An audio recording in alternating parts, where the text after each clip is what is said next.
I'm here to recap the Liberty versus Aces game because not everybody wanted to watch it. I did. And here's what happened.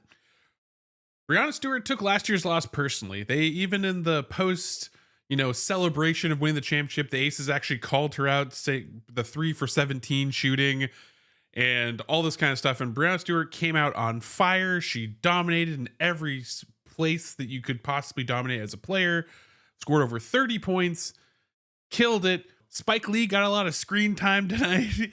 He was injecting Sabrina with more CCs of New York City so she could hit some logo threes.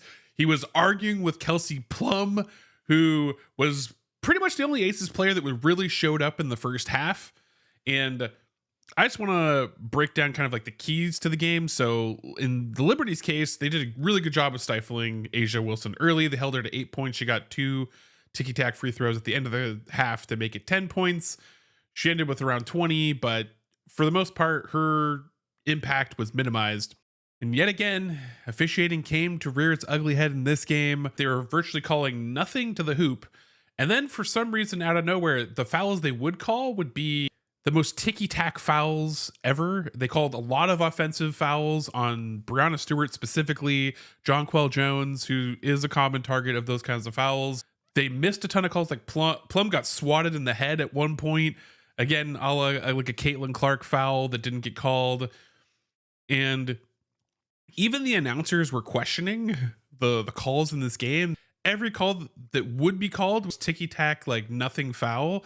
And then everything that was like actually a hard foul and the players are screaming and they're arguing with the refs up and down the sideline is the stuff that's not being called, which is just like, make it make sense at some point. I guess they're consistent, but when ticky-tack is your consistency, it's not enjoyable to watch. It just feels like a weird lever you're pulling to make the game close when it started pretty much as a blowout. So back to basketball, the Liberty are just a better all-around team. And they have so many mismatches against the Aces lineup. Whenever the Aces at all dare to go small and don't have like Stokes and Asia Wilson in there, they just get worked. They were getting killed early by switches. They were switching off of drives and screens, and poor Alicia Clark and whoever else was there, Jonquel Jones was like, all right, I'm scoring. This is over. And to Asia Wilson's credit, she's still a great rim defender, but the Aces defense was like god awful. I think it was like 28 points in the first quarter by the Liberty. It was bad. Like it was going to be a full rout if it wasn't for the officiating that was coming in. But Jonquel Jones and Phoebus really are kind of like those X factor players. Jonquel just because her size and ability, and she can bring a lot to the game.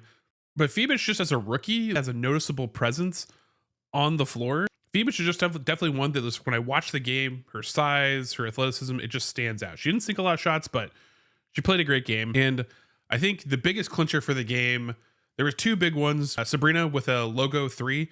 She hit like from almost like half court. She got a pass out and sunk it. And the other one was Breanna Stewart with like a running floater over Asia Wilson, banked off from way far out. And that was big. Just nope, you're not coming back, Aces. Yeah, the Liberty took care of business. And I'm interested to see how the series goes. But my guess is the Liberty are gonna grind this one out because they just look so much better. Their ball movement early was so good, it kind of went away in the third quarter, but they look like the best. So with that said, hope you enjoyed this recap. I wanted to make it short and sweet, and because I care about your time. So like, subscribe, leave a comment down below, and yeah, remember, you're gonna be amazing today because you are amazing. Catch you next episode.